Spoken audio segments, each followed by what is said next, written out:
ஹர ஹர நம பார்வதி பதயே ஹர ஹர மகாதேவா. ஓம் சதாசிவசமாரம்பாம் ஸ்ரீகண்டாச்சார்யமத்யமாம் அஸ்மதாச்சார்யபர்யந்தாம் வந்தே குரு பரம்பராம். ஓம் எல்லாருக்கும் நமஸ்காரம். நம்ம போன மாசம் எப்படி பஸ்மதாரணம் பண்ணணும்னு பார்த்தோம். இப்ப நம்ம எப்படி உட்காந்து எந்த திசை உட்காந்து எப்படி எந்த ஆசனத்துல உட்காந்து பண்ணணும்னு பார்ப்போம். ஓம் உத்தராபிமுகோ பூத்வா ருச்சிராசன சம்ஸ்திதः. உத்தராபிமுகோ பூத்வா அப்படின்னா உத்தரத்தை பார்த்து உட்காரணும். ஏன் அப்படின்னா உத்தரத்துல தான் சாக்ஷாத் சிவபெருமான் இருக்கக்கூடிய இடம். ஏன்னா உத்தரம் கைலாசம் தான் சுவாமி இருக்கக்கூடிய இடம். அதனாலதான் உத்தரத்தை பார்த்து உட்காரணும். ஏன்னா கைலாசம் புக்தி முக்தி இரண்டையும் தரக்கூடியது. அதனாலதான் எந்த விதமான கிரியையா இருந்தாலும் நம்ம உத்தரத்தை பார்த்து தான் செய்யணும். ருச்சிராசன சம்ஸ்திதா. எப்படி உட்காரணும்னு பார்த்தோம்னா ருச்சிராசனத்துல உட்காரணும். அதாவது ஊருஜானு துவயஞ்செய்வ பாதாகிரே செய்வ சம்புடம் ஈசானாசாக்ர திருஷ்டிஸ்து தேகதீர்கந்து தம் ருஜஹ ருச்சிராசன மாக்கியாத்தம் சர்வகாரியேஷு பூஜிதம்.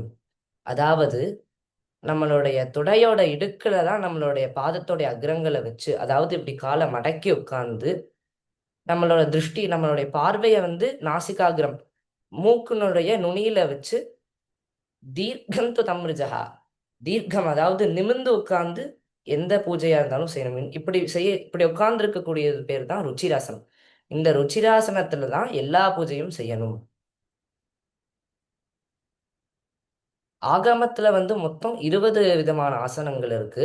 அது என்னென்னா பத்மஞ்ச ஸ்வஸ்திகஞ்சைவ கோமுகம் விஷதன் ததா சூச்சிதஞ்சைவ பாதந்து குக்குடம் வீரமேவச்ச பத்ராசனம் ததா ஜ்ஞேயம் கூர்மம் விமலமேவச்ச தண்டபிண்டஞ்ச கோகர்ணம் சிம்ஹாசன மதப்பரம் விருத்தஞ்ச घटिकञ्चैव கஜாஸ்யம் கஜகர்ணகம் ஆசனம் விம்சதி புரோக்தம் ஸ்ரேஷ்டம் ஸ்திர சுகாசனம். இந்த ஆசனம் அப்படிங்கிறது எங்கிருந்து வந்திருக்குன்னா அஷ்டாங்க யோகம் அப்படின்னு சொல்லக்கூடியது. இந்த அஷ்டாங்க யோகம் எங்கிருந்து இருக்குன்னா நம்ம ஆகமத்துல மொத்தம் 4 விதமான பாதங்கள் இருக்கு. சர்யா, கிரியா, யோகம், ஞானம். எப்படி நாற்காலிக்கு 4 கால்கள் இருக்கோ, அது நாற்காலியில ஒரு கால் இல்லைன்னா கூட அது சரியா நம்மளால உட்கார முடியாது. அதுபோல ஆகமத்திலையும் 4 கால் இருக்கு. இந்த 4 விதமான பாதங்கள்ல என்ன 4 விதமான பாதங்களையும் சைவாகமம் படிக்கிற சிவாச்சாரி எல்லாருமே அனுஷ்டிக்கணும். அதாவது இப்படி இந்த 4 விதமான பாதத்துல 3வது பாதம் தான் இந்த யோகம். இந்த யோகம் மொத்தம் 8 விதமா இருக்கு. அது என்னென்னா யம, நியம, ஆசன, பிராணாயாம, பிரத்யாகார, தாரண, தியான, சமாதி அப்படின்னு. இப்ப நம்ம இதெல்லாம் பத்தி பார்ப்போம். இந்த அஷ்டாங்க யோகத்தை பத்தி பார்ப்போம். யமஹா இந்திரியார்த்தேஷு வைராக்யம் யம இத்யபிதீயதே. இப்ப இந்த படத்துல பாத்தீங்கன்னா 5 குதிரைகள் ஓடின மாதிரி காமிச்சிருப்பாங்க. அதுதான் நம்மளோட இந்திரியங்கள். நம்ம இந்திரியங்கள் என்னன்னா ஸ்ரோத்ரம், த்வக், சக்ஷுர், ஜிஹ்வா, கிராணம். காது, கண், மூக்கு, வாய், உடம்பு. இந்த 5 இந்திரியங்களும் நம்ம வசத்துல இருக்காது. தன்னுடைய வசத்துல தான் இருக்கும். இப்படிப்பட்ட 5 இந்திரியங்களையும் கட்டுறதுக்கு பேர், எப்படி இந்த குதிரையை இந்த கயிறால கட்டுறாங்களோ, இந்த 5 இந்திரியங்களும் கட்டுறதுக்கு பேர் தான் யமம். இப்படிப்பட்ட யமம் இந்த இந்த யமத்தை எப்படி உபாசிக்கணும், எப்படி ஃபாலோ பண்ணணும்னு ஆகமங்கள்ல சொல்லியிருக்கு. யமஃப் பஞ்சவிதோ ஹிம்சா சத்யமஸ்தே மஸ்தேயமேவச்ச பிரம்மச்சரிய மகல்கத்வம் யம ஏவ பஞ்சதா. அதாவது அஹிம்சா. அஹிம்சை அப்படின்னா எந்த விதமான உயிரையும் ஹிம்சை பண்ணாம இருக்கிறது. சத்தியம் அப்படின்னா உண்மை.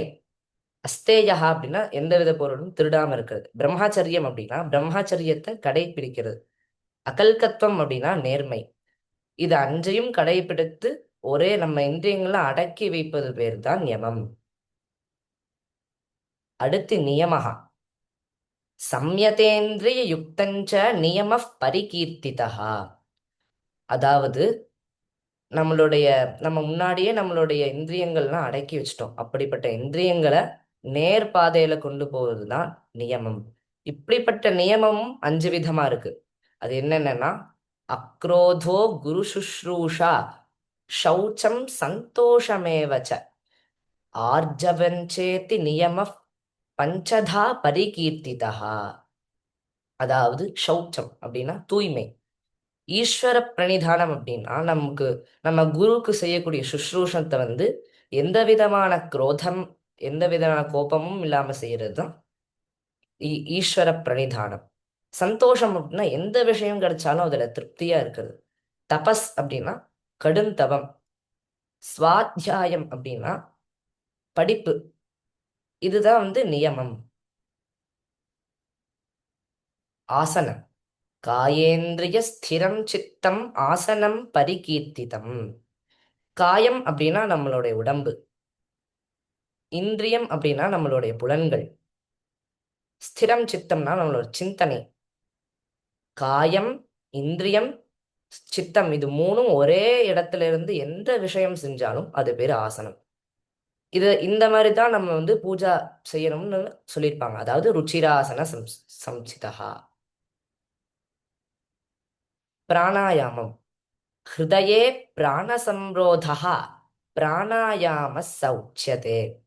அதாவது நம்ம காயம், இந்திரியம், சித்தத்தை ஸ்திரம் பண்ணி பிராணாயாமம் பண்ணணும். பிராணாயாமம் அப்படின்னா நம்ம வந்து நம்ம விடுற மூச்சு எல்லாமே ஹிருதயத்துக்கு போயிட்டு தான் வரும். நம்மளோட ஹிருதயம் வந்து துடிக்கணும் அப்படின்னா நம்ம மூச்சு விட்டாதான் அது நடக்கும். அப்படி மூச்சு விடுறது அது வந்து சீரா இருக்கிறதுக்கு செய்யறது தான் பிராணாயாமம். இப்படிப்பட்ட பிராணாயாமத்தை செய்யணும்.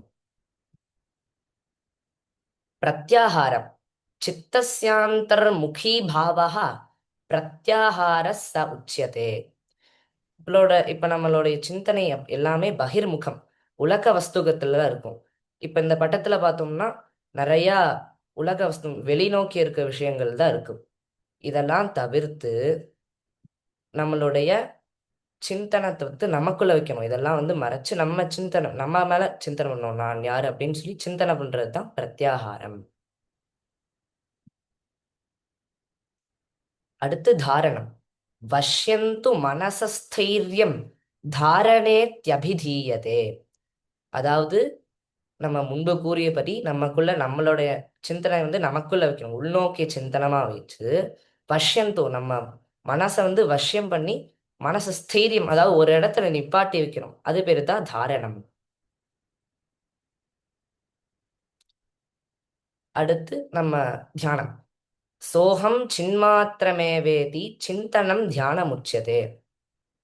நம்ம முன்பு கோரியபடி நம்ம மனசை வந்து வஷ்யம் பண்ணி ஒரு இடத்துல நிப்பாட்டி வச்சு நமக்குள்ள இருக்க ஒரு சிவலிங்கத்தை பூஜை பண்ணணும். நமக்குள்ள நம்ம சுவாமி இருக்கார், நமக்குள்ள சுவாமி இருக்கார், நம்ம தான் சுவாமி. சோகம் நம்ம தான் சுவாமி அப்படின்னு சொல்லி நினைக்கிற பாவத்துக்கு பேர் தான் தியானம். சமாதி. தியானஸ்ய விஸ்மிருதி பாவஹ சமாதிரபிதீயதே. நம்ம இந்த பூஜை பண்ணிட்டு இருக்கக்கூடிய சாமியை மறந்தே நம்ம தான் அந்த சுவாமி. இந்த தியானம் அப்படிங்கிறத தியானஸ்ய விஸ்மிருதி பாவஹா, தியானம் அப்படிங்கிறத மறந்து நம்ம தான் அந்த சுவாமின்னு சொல்லி நம்ம சுவாமியோட கலக்கிறதுக்கு பேர் தான் இந்த சமாதி. அதான் அந்தர்யாகத்துல சொல்லியிருப்பாங்க, சிவே சமாதிம் குறியாத். சுவாமிக்குள்ள நம்ம சமாதி ஆயிரும். அதுதான் இந்த சமாதி. இதுதான் இந்த அஷ்டாங்க யோகம். நான் பேசுனதுல ஏதாவது தவறு இருந்துச்சுன்னா பெரியவங்கள் வந்து மன்னிக்கணும்னு சொல்லி கேட்டுக்கொள்கிறேன். நன்றி.